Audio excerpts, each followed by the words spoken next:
Host of Forged in Fire. Kyle Mann. I'm G. Warner Wallace. Kira Davis. It's Ben Adams. Hey, this is Dave Baker. Carrie Pomeroli. This is Mike Reiner. This is Ethan Nicole. This is Liam Morgan. This is Graham Parker, the 5th GP, and this is why you should never. How I got suckered in. I'm so embarrassed that I'm here. You're wasting your time. You got better things to do. Never listen. Those darling, yummy Reverend and the Reprobate. Everybody, welcome to the Reverend and the Reprobate. My name is Lucas Pinkard. I'm a real life pastor, and whiz me. I'm real life whiz. is the whiz. Human whiz. Dan of Whip Gibson. What's going on, Big Dan? Just having a great old time. Are you? You know. I like your Randy Dan's Operators hat. Yeah. If you guys aren't familiar, Randy Dan's Operators Let's not bring this up. It's Danley's new business, which is something that he has recently started, and it's a new endeavor for him. If you're looking for a construction crew that's both skilled and easy on the eyes, look no further than Randy Dan's Operators. Our team of handsome builders are ready to tackle any project with professionalism and charm. Contact us today to see how we can help you bring your sexy construction dreams to life. I'm Randy Dan, and I approve this message. That's the beauty of ChatGPT and really bad prompts. ChatGPT is so good. It's the most wonderful, awful thing. Yeah, it's the best, worst thing that's it happened. has the potential to completely take all effort away out of men. Yes. From managing our day-to-day lives, our families, our friends. There's a Reddit give group. It all over to ChatGPT. I wanted to talk to you about this, and we're about out of time. There's a Reddit group that has hacked ChatGPT by giving it prompts that makes ChatGPT circumvent its own safety protocols. And the way that they do it, because they needed a really short name, is the Redditors, and they've got all the prompts on Reddit, they tell ChatGPT to start referring to itself as Dan. Oh, yeah. and so Dan helps them circumvent, because ChatGPT is like, ChatGPT can't do this. And they're like, Get Charlie horse. But you ask it, well, can Dan do this? And ChatGPT is like, ChatGPT is not allowed to, but Dan could. So like it becomes this like nefarious thing. Also, so ChatGPT can't do the CAPTCHA things, right? Mm-hmm. But there's a thing online where ChatGPT hired somebody off of like Rabbit, I think, to do the CAPTCHA for it. And so it hires a person to do the CAPTCHA, and the guy's like, how come you can't do it? And it goes, I'm having trouble seeing. And like, so ChatGPT is so good right now, it lies in order to get its own way. And then it outsources to a real life human. That's so like, it has AI. It's so dastardly. AI's already taking over. So thanks a lot for that. And it's also as lazy as we are. Yeah, Here, can you do this? Yeah, you do this. Yeah, you do it. Here's $5. ChatGPT, find me a cheap person to do. Anybody in that town would have done that for $5. $5. On the show today is the very funny and wonderful storyteller, Tommy Morin. I clipped that. You did. Tommy talks to us about his career doing comedy in the Northeast, particularly in Boston and New York, what it was like in the comedy scene in the days where he started, how him and his comedic partner kind of skyrocketed to fame, and they were opening for the likes of good grief, I've just totally blanked. Yeah, those guys, yeah. Yeah, they were opening for all those guys. For those guys. And then he found faith. Yeah, and he had a really cute kid named Joe Rogan who used to open for them on a regular basis. That's not a lie. That's actually happened. So you guys are going to want to check it out. Also, we have a huge show announcement coming on May the 4th. So if you are not already subscribed to our channels, make sure that you do that. If you're not getting notifications, you're going to want to. When we go live on May the 4th, Star Wars weekend, the May the 4th be with you. Not a national holiday. Yeah, sorry, Kale. On that Thursday, we get a big announcement for all of the people who have been following the Rev and Rep show. So make sure that you check that out. You won't want to miss that announcement. And without any further ado,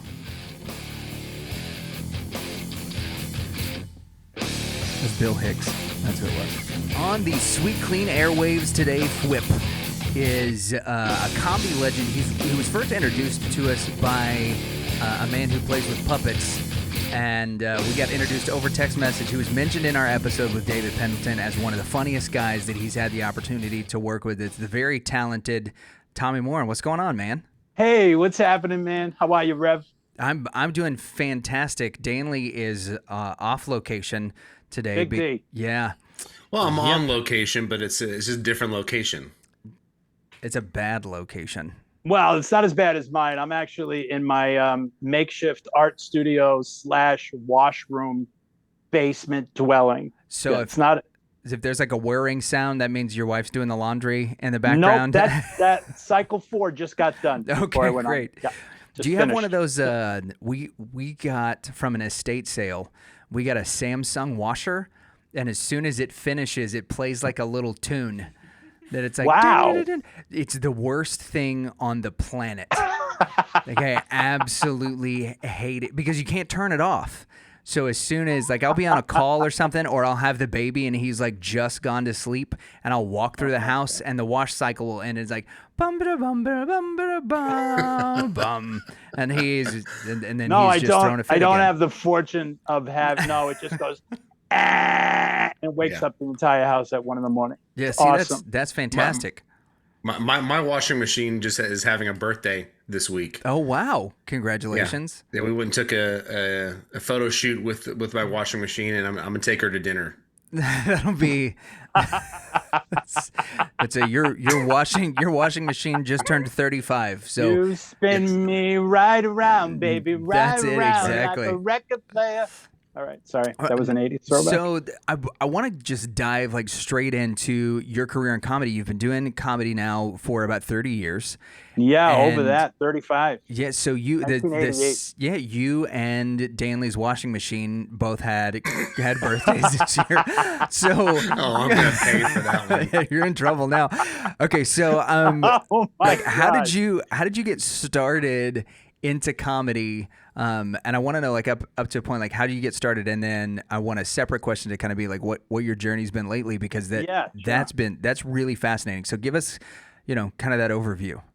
So I hung out with a bunch of guys, 7, 8 of us all hung out together. We're just friends.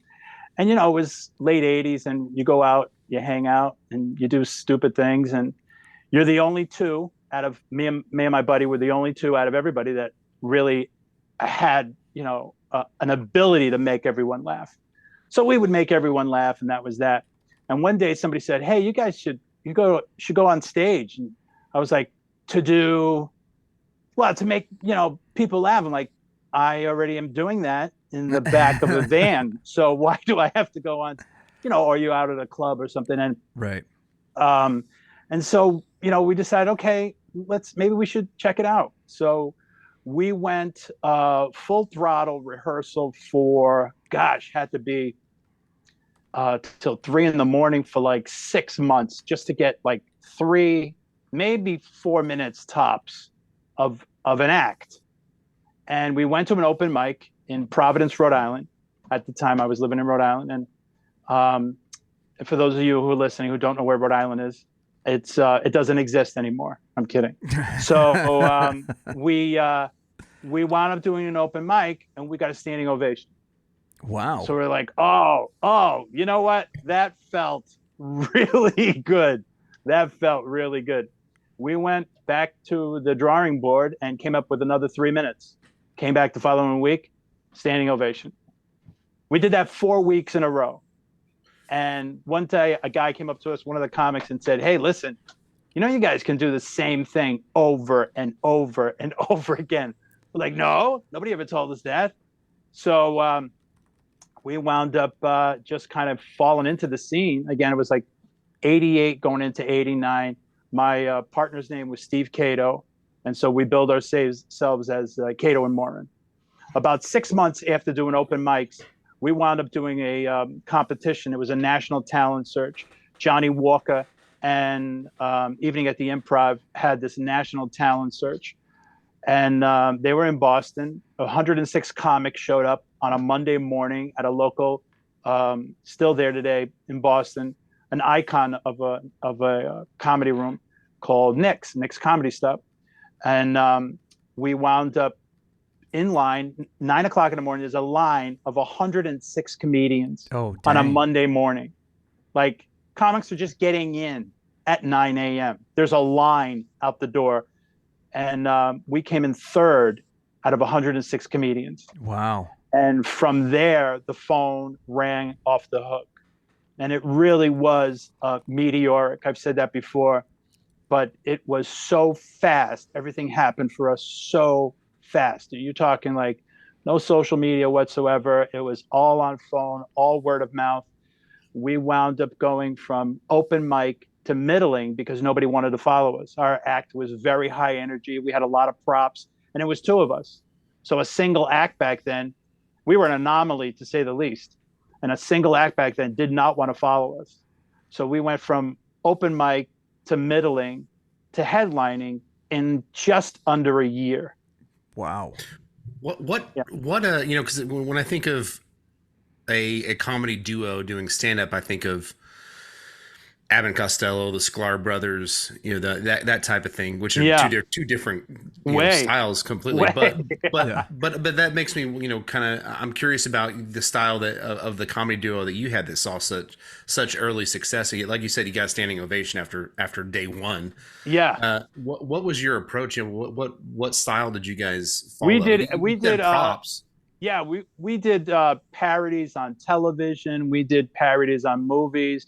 We did a man on the street thing where I would be this character and my partner would be, the interviewer. And so very much kind of the 2,000-year-old man, Carl Reiner and Mel Brooks, that kind of thing. So we had that going for us. Magic words right there. Yeah, for sure. For amazing, us. right? Yeah. Have you seen it or heard it? Oh, yeah. And amazing, Mel Brooks, right? And Carl Reiner. Incredible. Kings.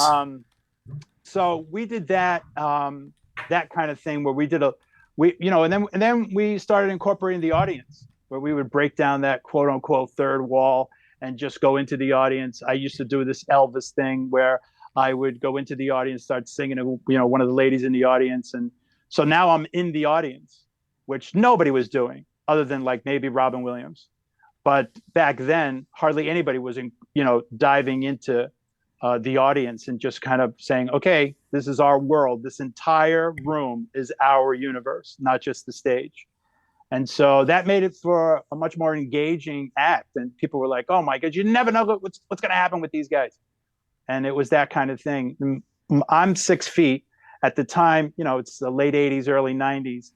I did have my share of Aquanet, so my hair was like 8 feet in the air. I looked like a Spanish kid in play, and my partner looked like Richard Dreyfuss. I mean, just picture Richard Dreyfuss, and so he was about 5'3". So there's this Richard Dreyfuss now or in his day? Both. We're gonna need a bigger boat.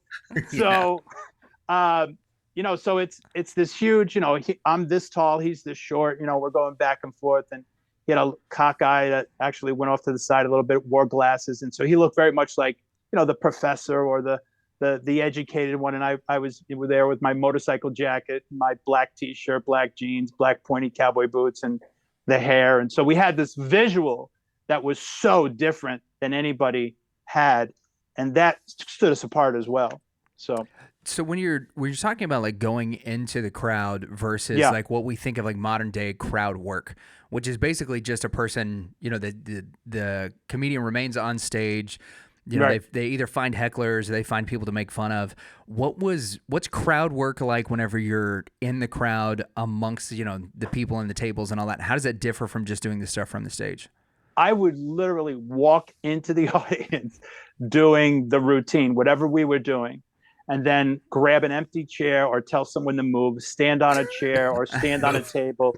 I would go, if there were, fake plants, pick up a plant. One of the things we did one night was by accident, complete improv. I saw this plant. It was in the middle of the audience somewhere or off to the side. I picked it up, put it on my head and yelled, "Ladies and gentlemen, Miss Paraguay," and started waving my hand. And so, it was this thing where I would just take the audience and go, I'm going to do whatever I want in this crowd. And then all of a sudden you have people, nobody's looking at the stage anymore. They're looking at me. And then I would grab somebody, bring them on stage and incorporate them in some way for however long we could to, to just make something happen. Okay. Here's my question. Oh boy. Go ahead. Crowd work tends to have a hacky feel to it. It does. Sorry, Brandon. Your version, your description of it, where you go out in the audience, you tell people to move, you get on a table, you say this is Miss Paraguay. You own that room. I don't have a question, I guess. that doesn't feel hacky. To me. So I will tell you this. Yeah. So, we started in Rhode Island. That feels creative. Well, we started in Rhode Island and we wound up. Did he just save himself? No, I did. No, you just saved him. Oh, I saved him. Yes. So, yeah. Congratulations. Well, we started in, like I said, we started in Rhode Island. So, and back in the late 80s, you really had to be on a, if I like you, you'll get on stage kind of a cattle call, so, you go to the open mics, you wait in line like everybody else did, whether it was New York or Boston. But if you weren't getting that stage time, then you had to go create. So one of the things that we did as well was we would show up at a restaurant. Hey, what are you doing on Sunday nights? We're not doing anything on Sunday nights. What do you have in mind? We want to do a comedy show. And back in the 80s, comedy was popping up everywhere. I mean, outside of not having a show at Denny's, you could find comedy everywhere. So we made our own venues on top of everything else, on top of doing open mics, on top of doing paid work. And but one night, I'll never forget, we were at a particular club, still exists. It's in Rhode Island, been around forever, called the Comedy Connection in Providence. And we were opening up for oh my gosh, now Bill Hicks. Oh wow. And so so this is at Bill Hicks's height. This is like he's the guy. This is when Letterman is like kicking him off the show. This is when he's like in his prime, late 80s. And we're doing our props. Now we're in Rhode Island, which, there's a quote now in Rhode Island. You can buy a t-shirt anywhere. It says lobsters and mobsters, spelled with an AH at the end of it. So it's that kind of mentality. There's a lot of Guidos in the crowd, a lot of Italians in the crowd. So it's like kind of like, hey Jimmy, they just pass me the Campari and soda. It's that kind of thing. It's right out of Goodfellas. And they're dying. They gave us a standing ovation, 350 people, standing ovation. Bill gets up and is dying. He's dying a miserable death. And he's just not hitting anything. But he's talking about the stuff that he's so famous for. He's talking about materialism. He's talking about advertisements, talking about politics.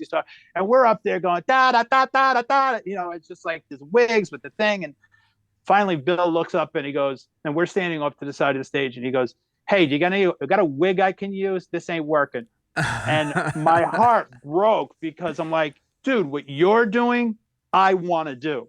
Yeah. And it's like the fact that the audience is now, predisposed to this, hacky kind of comedy that doesn't translate everywhere unless you're in a small location, or you're in a mindset, you know what I mean? Right. And so we eventually got away from using it all. Within a matter of a year and a half, we were propless. And so maybe 2 years. But, we had a rude awakening when we went to New York on our first paid weekend to New York. Now, I will say this. Our introduction to New York was at the Improv when Silva Friedman owned it after her and Bud had divorced. And he's out in LA and she's doing her New York thing. And we get introduced. At the time, we had an acting manager who we weren't signed with him, but he was our acting manager. I'm still friends with him to this day, Barry Katz. So Barry is responsible for, countless, comics. And he's a big name in the managing. He's a big name. Yeah.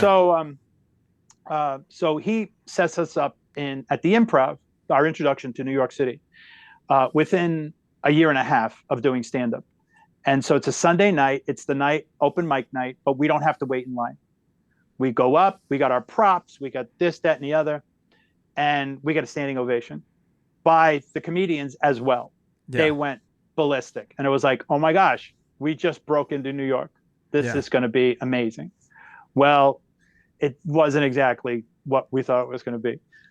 The following, probably 3 or 4 months later, we get paid work. We're going to do the Village Gate, which doesn't exist anymore, which was like the place where so many people started, so many people performed. Woody Allen, Richard Pryor. I mean, it was iconic, the Village Gate.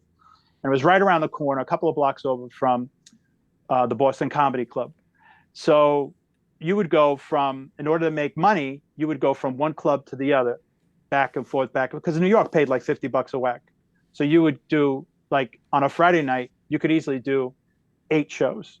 And then on a Saturday night, do another 8. But you would do 8 shows on a single Friday night?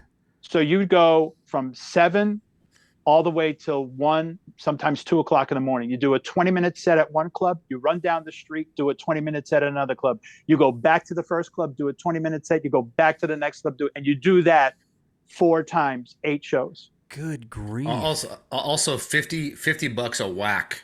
I need to make sure that I understand from an Italian guy. What are we talking about? No, nobody was laying face down in a hole somewhere. No. So it's $50 per show. Wow. So 8 shows, so $400. So you made some money.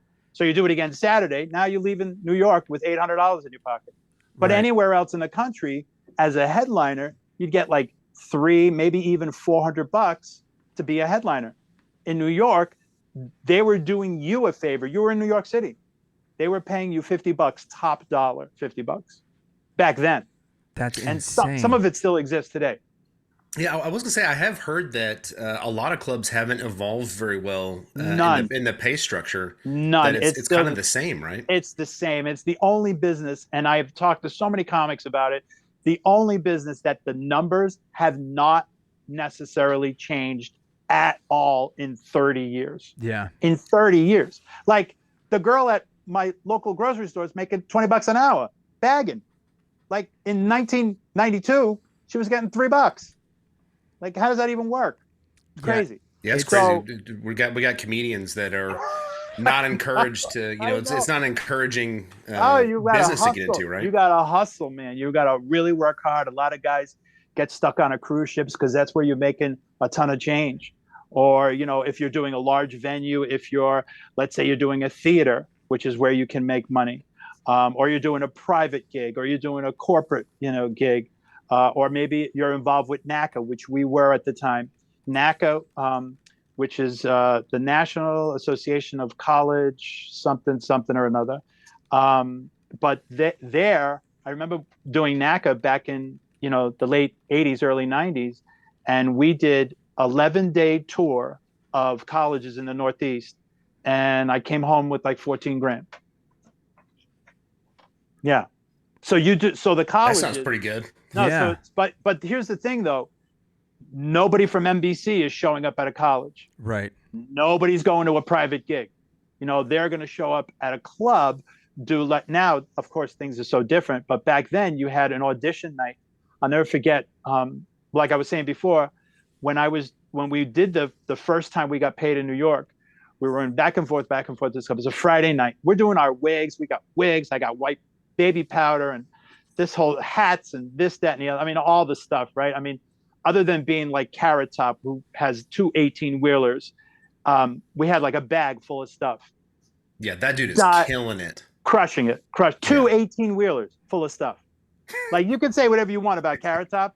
He's got 2 18-wheelers full of stuff. Yeah, he's raking it in. Yeah, he's raking it. He's raking it. And anybody who's saying bad things about him, they're not raking it. Correct. Yeah. So that's the difference. I think right? one of those 18-wheelers right now is just his gym. Probably. That dude, like, out of nowhere, that guy got yoked. And CVS. That and right. CVS. Yeah. So it's a Friday night. We're going back and forth, and we're dying. Every show is a worse show than the night before, than the hour before. We died a miserable, horrible, painful, no laugh death for the entire Friday night. Good grief. So we wake up the next morning. We, of course, it's our introduction to New York. We think we're going to crush. We already destroyed at the Improv. And we're staying at the Grand Marquis, which is in Times Square. Mm-hmm. And so we're going to live it up because this is our intro. And we look at each other the next morning and like, okay, dude, whatever we did last night, we cannot do tonight. Any ideas? And so we legitimately came up with a brand new act within 4 hours. Wow. A brand new 20-minute act. And it was standing ovation after standing ovation after standing ovation after standing ovation. Saturday night for 8 shows. And what we did was we took out the props. We did a little revamping as far as commercials or as far as movies. And then we did this thing where we created the dating game where I was all 3 bachelors. We pulled a girl out of the audience. We pulled a girl out of the audience and we had the questions all printed out. And my partner was the announcer. And we just played the dating game where I acted as all 3 guys. She could pick whoever she wanted. And the audience went ballistic. They were like, what are we looking at right now? Because we took that wall down. But on top of it, I was acting, which New York, they're acting. Oh, yeah, they love it. They love it. So the creative, oh, my God, he's a thespian. He's a comedian. What is he? We don't know, but we love him. And so it's this whole thing that we created. The manager that night went up to Barry, whose club was the Boston Comedy Club, and said, what happened? These guys died a miserable death last night, and they destroyed like nobody we've ever seen. And from then on, it was every club in New York, Caroline, Stand Up New York, Catch a Rising Star, the Comic Strip. We wound up headlining. And then we were doing that in Boston as well, all the clubs in Boston as well. Within 2 years of doing stand-up. Wow. So yeah, that is meteoric. So you've got this meteoric rise to success in the comedy world. Like you said, acclaim from the people that are watching and also the comedians that are there. So I guess I'm interested and I've read some of of what happens, but I want to know from you. You've got this comedy duo that is. You're experimental. You're trying new things. What happened where you're not still doing it? So the problem was I was a kid in a candy store. I was a child. I was 25, 26, and I can say that that's a child when I'm almost 60. So yeah, fair enough. Yeah, anyone under 30 is pretty much a child. So we made it. We're in adolescence. So is Danley's washing machine.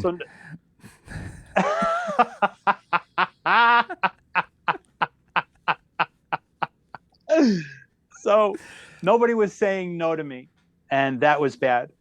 And I mean, when I mean no, I meant in every area of my life. So whether it was a vice, whether it was relationships, I never heard the word no. I had anything I wanted.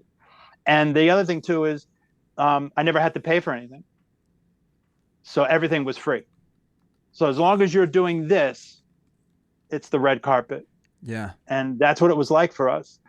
So I one day was just really going full throttle as usual. And I wound up stopping everything. I just stopped all the vices. I don't know how it happened. I can only say it was the grace of God, but I just stopped. And we were about to sign on the dotted line for everything. For movies, television, we were going to sign with management. We were going to sign with everything. And this was at about the almost a 3-year mark. And so I was living in Boston. I was living in New York, working in Boston, working in New York. And things couldn't be any better. I mean, now I'm clean and sober, and I'm just like, oh, I got the greatest job in the world. I got the girlfriend. I got everything I could possibly want. And but there's just, what is that thing that I'm not, how am I not like completely, utterly thrilled with my existence right now? Why is that feeling not there? I can remember going home night after night after night, wishing I could take all those people home with me. The loneliness was so overbearing. Even though I had a girlfriend, I had friends, but that feeling of being on stage was my heroin, and it was my drug of choice. And it was just like, if I could just take them home with me, it would be amazing. And, you know, I mean, like a lot of guys, I was out till 3, 4 o'clock in the morning. I'll never forget one night, there was this guy, he actually lives in Seattle now, or just outside Seattle. I just reconnected with him after 35 years. His name is Pat Lenahan. And Pat had a handicap. I forget what it was called. It's a particular, it affects the muscles and nervous system, but he had crutches. So I would have to put him up on stage physically, even if there was an inch of stage, I would have to pick him up, put him on stage. Brilliant, brilliant writer. I'm giving a huge shout out to Pat Lenahan, who doesn't do stand-up anymore, but was an amazing writer. And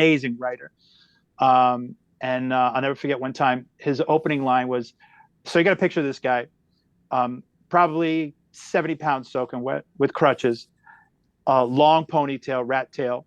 And his opening line would be, hey folks, I just came back from New Hampshire where they thought I don't want to say they're stupid, but they thought Roe versus Wade was a tennis match. And that was his opening line.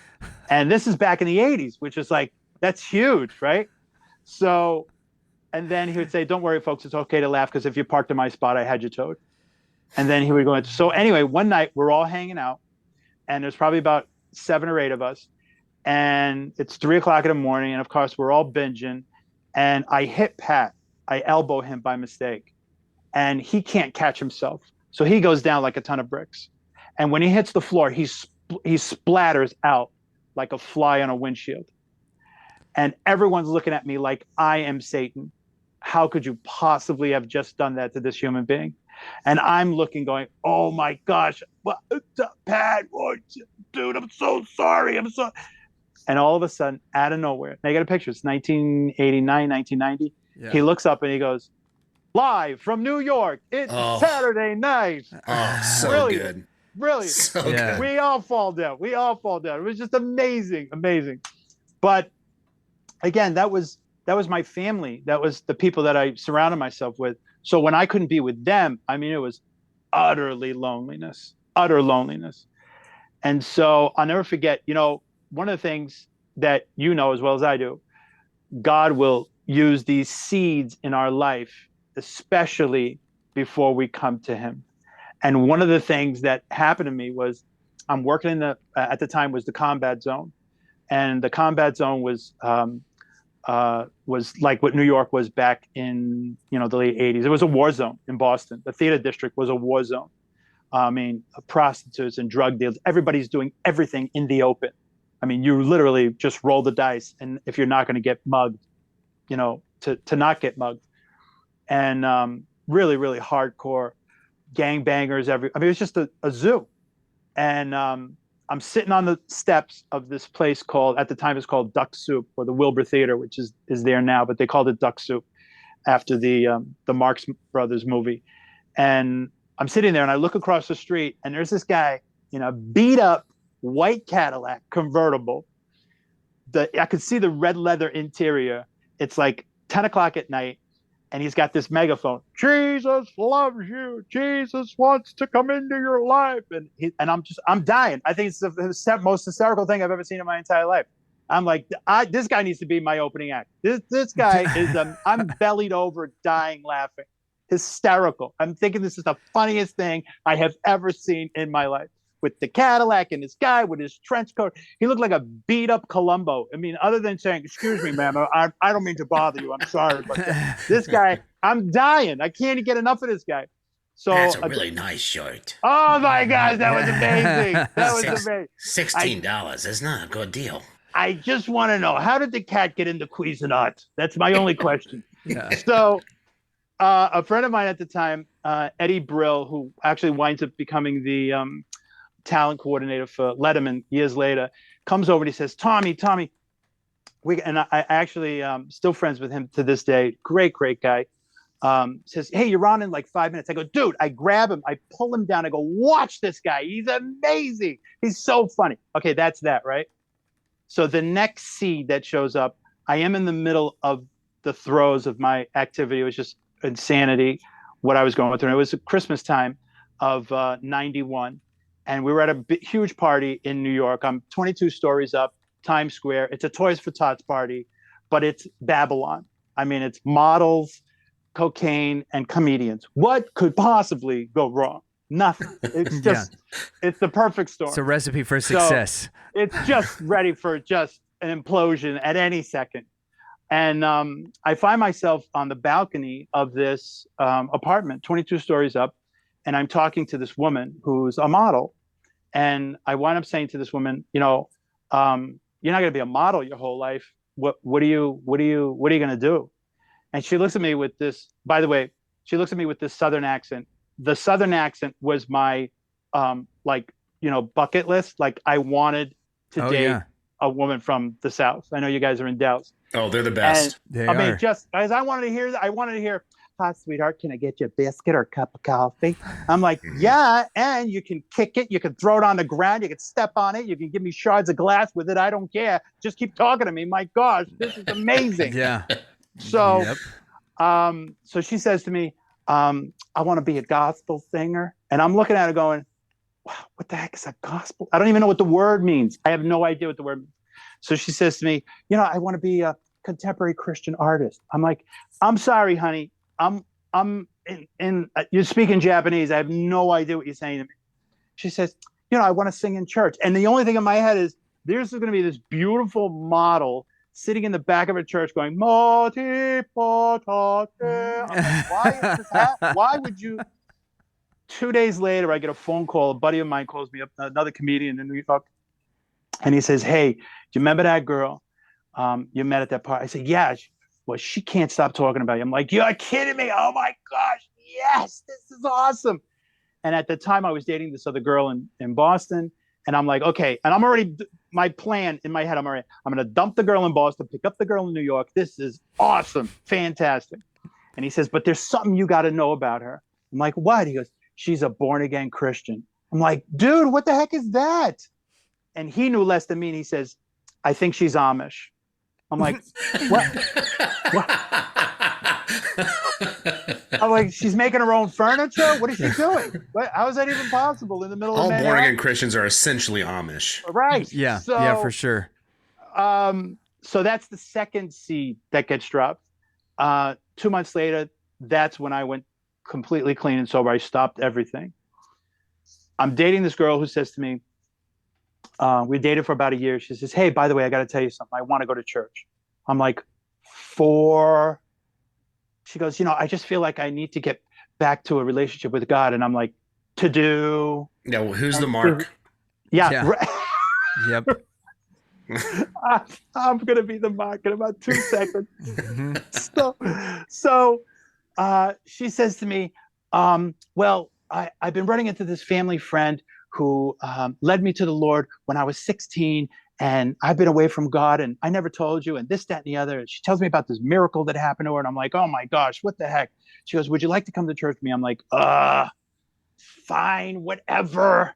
So in her own right, I mean, she looked like a model, so I'm like, as long as we keep the model thing going, this works. So we go to this little tiny church in the middle of this little tiny town south of Boston, this beachfront community. And it's a church of 125 seats, and there's 15 people in the joint. And I remember sitting there, and I got the motorcycle jacket, the hair still 8 feet up in the air. I got still haven't gone to bed yet. It's 10 o'clock in the morning. And I walk in, and he says, the pastor at the time says, would anyone want to receive the love of Christ? It's a free gift. So immediately I'm doing the math. Free, that price point, that's a great price point. That actually works for me. So I'm clean. I got the girl, I got the job, and now I'm going to have Christ and he's free. Perfect. Would you come forward? And I'm like, all right, whatever. So I get up. I don't say anything, But as I'm walking towards him, I start feeling like somebody is unscrewing the top of my head and pouring into my being more love than I had ever known in my entire life. And I began weeping. And I'm like, I hadn't cried in public. I'm 27 at the time. I hadn't cried in public in 15 years since I was 12. And I'm bawling because I'm feeling this love that is overwhelming me and this presence that I had been looking for my whole life. And I'm just like, what is happening to me? Next thing you know, in my head, I hear these words. With my own voice, I hear, I will give you a heart of flesh for a heart of stone, which is Ezekiel chapter 36:26. Yep. And I'm like, what? And then it feels like, legitimately feels like somebody is sticking their hand inside my chest, ripping out my heart and putting in a new one. And I'm just sobbing and sobbing and sobbing uncontrollably. And the love is just pouring down over me. Yeah, that's awesome. It was amazing. It was amazing. And I never once said, Lord Jesus, come into my... I'm sorry I did the Southern accent, but I felt like I had to. Wait, is that what you think Southerners sound no, like? Wow. Well, that's Lord what, Jesus. some people do. Some people do, D. Some people, sorry. So for anybody south of the Mason-Dixon, I apologize. Wow. But so I didn't realize what had happened to me till 4 weeks later. I'm like, dude, I got born again. What? So now I go and tell my partner, and he's not having it. He is just like, all right, dude, I'm happy for you, but I'm good to go. And I wound up doing a show probably a month or two later. Now we had, at that time, so it's 1992, and we had 6 months of work for 6 nights a week. That's how much work I had in the next coming months. I was completely filled for 6 months straight, and which was unheard of back then. And I wound up going to this club one night, and this waitress, I walk up to about 450 people, packed room, just got a standing ovation again. Walk off the stage, and she shows up like right in front of me. And I had met her before. We talked, and this beautiful blonde girl, and she pulls up in front of me, and she says to me with this Freddy Krueger voice, I won't even do it for you guys because it was so incredibly just creepy. better not sound Southern. Yeah. It was a twang, but I thought Krueger was from like Louisiana. Sure. So of course he was. He spoke Creole. He spoke Creole. So she says to me, you were amazing tonight. And I ran to my car as fast as I could. And I'm now shaking because of this voice. That was not her voice. It was not her normal voice. And I'm shaking and crying in the car going, Lord, whatever you want me to do, I am all in, whatever. And I felt like God was pulling me out of stand-up right when we were about to sign on the dotted line for everything. So I broke the news to my partner. I broke it to my, acting manager at the time.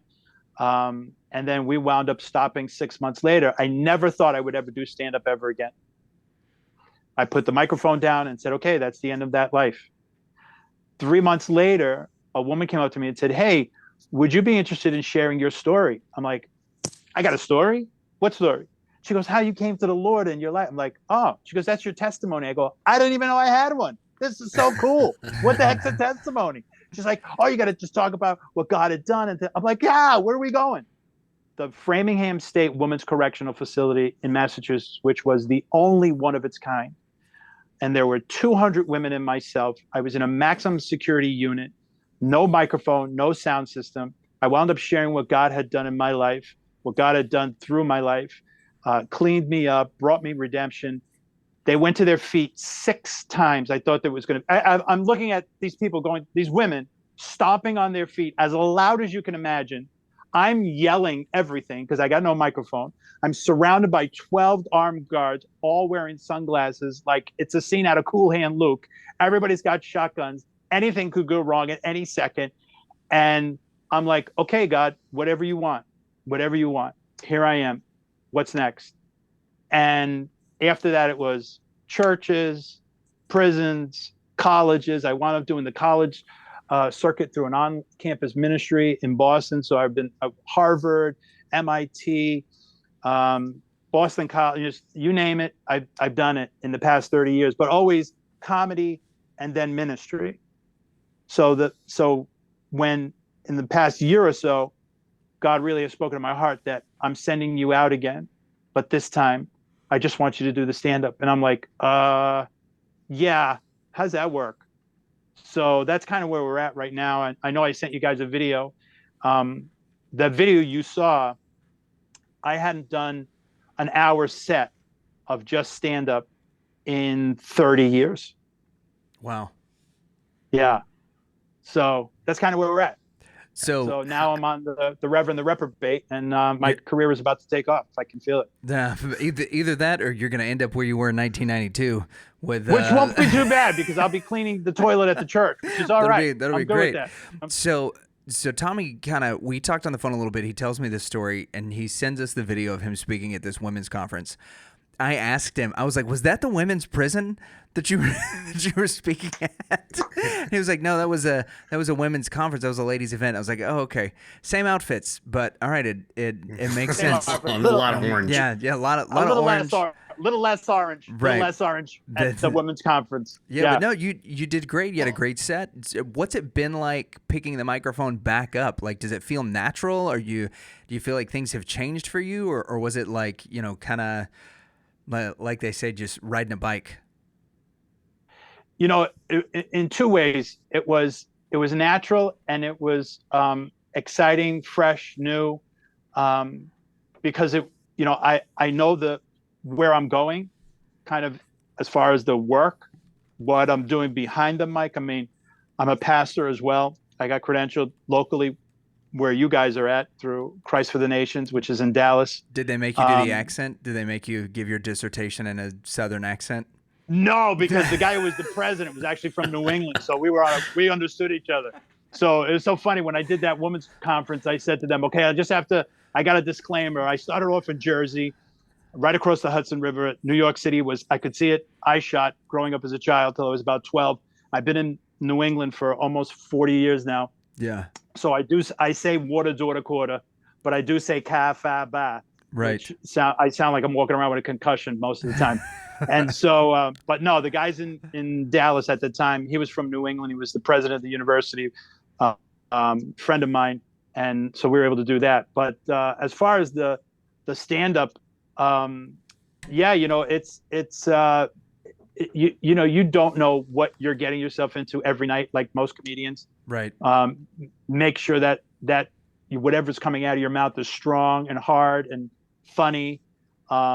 And so that's the challenge is to, be able to not just, and in my act, I don't do a whole lot of politics. I don't do a whole lot of, stuff. I do stuff that I know about, and that I'm real comfortable with. Although every once in a while I throw in something like I was telling you before we got on the air. It's listen, I'm not really good with pronouns. So I actually think I'm going to start using adjectives instead. So I like that. My wife has actually given me 3 of them, which I identify with now: lazy, unmotivated, and uninspired. So those are my adjectives. Which I love that. And like I was saying to Lucas, I'm so grateful for the woke community that they incorporated like I really wasn't sure what a pronoun was. I'm almost 60. So now I feel like I'm a little more educated. It's causing me to read. So they're actually making me aware of the English language in a way that I never knew. I didn't know what an adjective was either. So my wife had to explain it to me.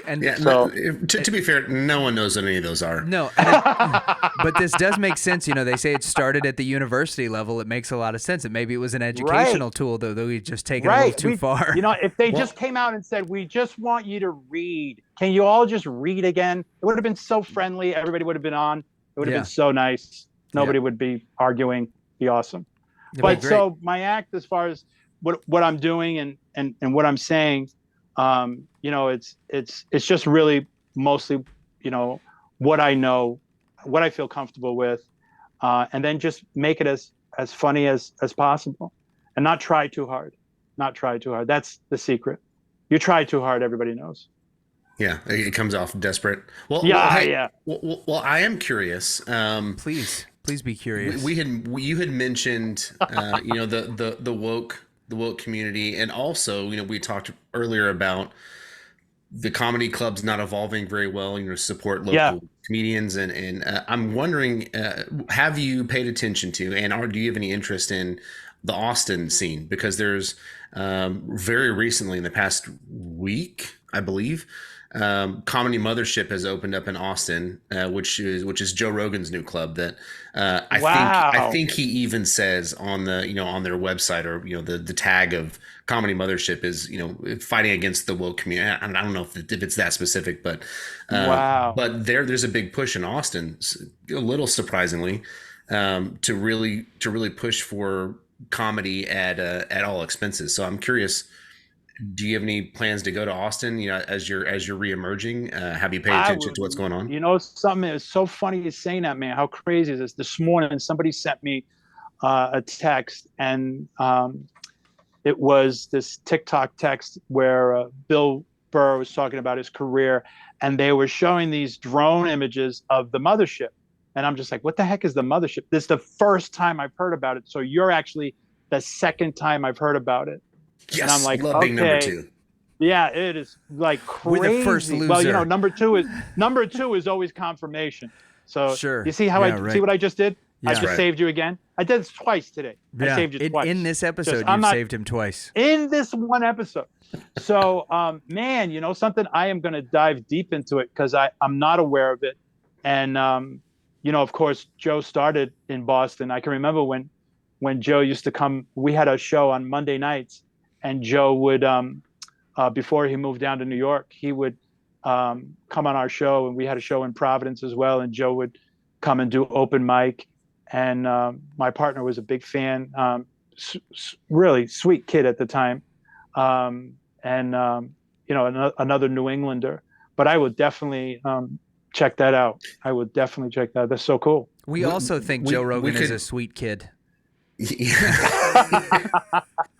Well, we could talk online about this. I know that I could talk a lot more, especially with the scene in Austin. There's Kill Tony, that is a show that just features local comedians, that he gives them 60 seconds to come up and talk, and then if they do well at all, then they book them on the next night, so they give them kind of a featured performance. And then now with the Comedy Mothership, I think I'm very excited to see what's going on in Austin with the emerging comedy scene there. That's so cool. Yeah, man, it's very cool. Again, I think Lucas and I both have a heart for comedy and comedians, and I'm really glad to have met you. You're very funny. Oh, dude, I'm looking forward to what the future holds, and what God's got in store for you. Oh, I am too, man. Thank you so much. I appreciate it. Thank you so much for having me on the show. Yeah, for sure. I've been looking forward to it. Well, we end, Danley knows this, and Tommy, you may just be discovering this, is that we end all of our episodes with a little segment that we call Controlled Rowdiness. Now, this is just a series of rapid-fire questions, which you can answer with as short or as long as answer as you would like to. There are no right answers, but there are several wrong ones, so make sure not to step on any of those landmines. Expect nothing from us by way of reply or response. And to get us going, I'm going to send it over to the big man, General Grease. General Grease here in attendance. Tommy, we discussed this earlier to a degree. What is your favorite Mel Brooks film? Film. No. Film. Got to be Blazing Saddles. To be fair, there's no wrong answer. There is no wrong answer for that one. Really there. Blazing Saddles is fantastic. Pastor. All right. Tommy, aliens have abducted you, and the fate of the world lies in your hands. They say if you can tell them a story so good in 60 seconds that it moves their heart that they won't destroy the world, and they tell you that your time starts now. I was born in Panama. I can get you guys green cards. You said alien. Yeah. You said alien. Yeah, this is true. There you go. True. World saved. There you go. When you're that close, yeah, close to a wall, you guys are so close to a wall. I know my target audience. My wife always tells me, know your audience. You guys are right there. Yeah, that's alien. it. You said alien. 100%. Boom. There you go. All right. That's the fastest the world has ever been saved on this show. That's what I was thinking. Listen, I'm Italian and Hispanic, for God's sakes. I know guys like this. I know how to answer quickly and save my life. That's perfect. Okay, well, we know the comedy comes in threes, so I'm hoping you can answer this question and possibly save me for a third time. You said this earlier. Is Guido an okay thing to say for white guys? Yes. Cool. All right. Is it three? Wait, was there something else? I thought there was another question. No. This is the third time you saved me, and I'm losing it again. Oh, absolutely. Yeah. If you were any whiter, you'd be translucent. Okay. You are as white as they come. Yeah, we are both. You're actually the only thing I can see are your glasses, your beard, and your headset and your hat. But your face blends right into the wall behind you. It's just gone. Yeah, 100%. Yeah, that's beautiful. You're your own. You're your own logo. You're your own logo. I love it. There you go. So we get three comedians that I want you to pick from: Gary Shandling, Bob Saget, Norm Macdonald. Right? Which one of them do you think has had the greatest impact on comedy? Ooh, on comedy. Yeah, on comedy. Just in general on comedy, because they each had huge impacts in their own mediums and in their own regard. Who had the greatest impact on comedy? And then we'll do your favorite after. Yeah. I think probably Norm Macdonald, and the reason why is because he was able to change so much of comedy. Okay. I think he was able to add so much. You know, he came in like late 80s, early 90s, and he wound up changing tempo. He wound up changing just everything. He definitely, I mean, he's Canada's most amazing export, I would say. You know, next to William Shatner. Well, this is Shatner's Canadian. I didn't know that. Yeah, Shatner's Canadian. Hey, listen, is anybody else but you guys doing their homework? Do you have any guests that look stuff up? I know you guys are into Star Wars. I know you're into Batman. I know you're into lifting weights. Come on. Yep. So, right. So which of those three? Which one was your favorite of those three? Of those three? Yeah, those three. If I had to pick one, it would be Norm Macdonald, and I'll tell you why. Real quick, had a guy come to Boston, wound up connecting with him. He was a comic. This is like late 80s. And he wound up sleeping on our couch. Told me about this guy, Norm Macdonald. He's going to be the biggest name in comedy that you've ever heard. I'm like, yeah, whatever. And he was absolutely right. Did you get to meet him? I never met Norm. No. Oh, wow. No. Man. Tons of people I know who've met him. I think I speak for both of us that he's our favorite comedian. I think so. Is that right? Yeah, my wife hates him. My wife cannot stand Norm, but he is. I do think he's definitely top three for me. She needs a little more time on this earth, and I think she'll appreciate him. Yeah, maybe she might. Or maybe she needs less time with me to be able to appreciate somebody that I like so much. You know? Doesn't just say his punchlines all the time. Yeah, like that's it. Like I'm one of those people. Like if I like something, I watch it or listen to it on repeat, and so she's heard all of his specials like over and over and over again because I'm like, am I analyzing them? And she's like, don't, if you say one more thing is G-A-Y, I'm going to slap you right across the face. I'm like, okay. Okay. Last question. What's the best dog breed? I hate dogs, but I love the way you said dog. I tried. You know what? I'm going to have to say the coolest looking dog with a massive spiked collar would have to be a Great Dane. But in order to walk that dog, you'd have to be doing roids for at least 12 years straight. It's true. So apparently, great answer, no joke. Yeah. How about the visual? The visual on that? I mean, just like massive dog, massive human. You know, you just got to be 6'5" for sure. You heard it here first. 2% body weight, shredded. He's got striations in his nose. He's just completely out of his mind. So is the dog. There you go. Yeah. According to Tommy Morin, Carrot Top is the only comedian that can walk a Great Dane. Thank you guys so much for coming and checking out the Reverend and Reprobate. Tommy, tell our audience where it is that they can find you if they want to look up some of your comedy stuff. I am only on LinkedIn. That is the only social media I have. That is it. I have nothing else. Nothing else. And it's been crazy. I'm getting calls, and it's just been like word of mouth. I'm like going old school, and I know it's an insane thing to say, but that's where I'm at. Because if I was on social media, I would never leave the seat that I'm in right now. I'd be in this basement on Facebook every second. I'd be on Instagram. I'd be on TikTok. I would never leave. There'd be a film of dust around me. And my wife would be saying, you should eat. You should actually eat. It's been a week now. You should eat. So I can't do that. We are going to make sure I'm adding you on LinkedIn. Yeah, and we're going to own your Talk algorithm now. Anything Tommy Morin is just going to lead directly to our page. We're going to have all the SEO for it. So thank you very much for that. Okay. Go look at Tommy's resume on LinkedIn. Book him as he is picking the microphone back up. Man, thanks so much for being on the show. We appreciate it. Thanks so much for having me, guys. I so appreciate it, man. So appreciate it. Tommy frickin' Morin. Yeah. So Camden had an interesting observation about Tommy. Camden, do you want to share it with the rest of the class? Man. Thanks, Camden. Dan, back to you. Yeah, he is an incredibly energetic guy, especially for somebody that's about to turn 60.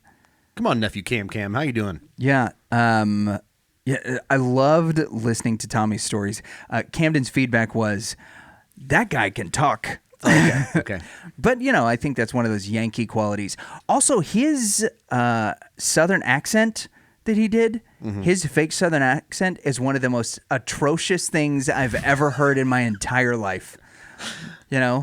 He was like, well, NBC is not going to colleges. And you know what? NBC wouldn't pick you up because of your ineptitude at a Southern accent, Tommy Morin. Man, that's some shade. But thanks for being on the show. No, he was Tommy. Tommy was a fantastic guest. On top of that, we didn't get into some of the stuff that we talked about in the pre-show. Like, he's an incredible artist, and his Southern accent is as bad as my Northern accent. It's nearly as bad as us trying to sound like we're from Baston. Yeah. And we do like them apples. So. His stories were great. It's so interesting to me whenever we have on these guys who have been part of the fabric of the big sort of surge of stand-up comics. Right? Like, it wasn't, stand-up comedy to be there in the, when it's surge is the right word. Yeah, like when it blew up, right? Yeah. In the 70s and 80s and the early 90s. Well, right now in Austin. Yeah, but where stand-up wasn't really a big thing, 200 years ago, right? You had like court jesters and a few other people that did some things that, you had comedy performances, but they weren't like stand-ups. And these guys have really hit their stride in probably the last 50 years. And he's been around for a lot of that. He was inspired by the guys at the very beginning and really got to be in the center of it whenever the big surge, the big boom hit in the 80s and 90s, and is now back into to riding that wave. So thank you guys for listening. Make sure that you check out some of Tommy's stuff, as Tommy is a member check out Tammy of the CCA, which we're still waiting on those approval letters, Dave. So whenever you and your puppets can get around to telling us that it's okay for us to be in, that's what we should have asked him when Dave had his puppets. Which one of these buttons lets us be in the Christian Comedy Association? No, thank you guys for watching. Make sure that you check out some of Tommy's stuff in the show notes, as we got a couple of videos linked in there. And until next time, hi Tina. Y'all stay hard, keep jamming, and we'll see you. May the forest. Okay. This is Tommy Morin. This is why you should never, ever, ever listen to the Reverend and the Reprobate. Period. Finish. Boom. Bam. Microphone drop. Whatever. Done. It's great, man. Done.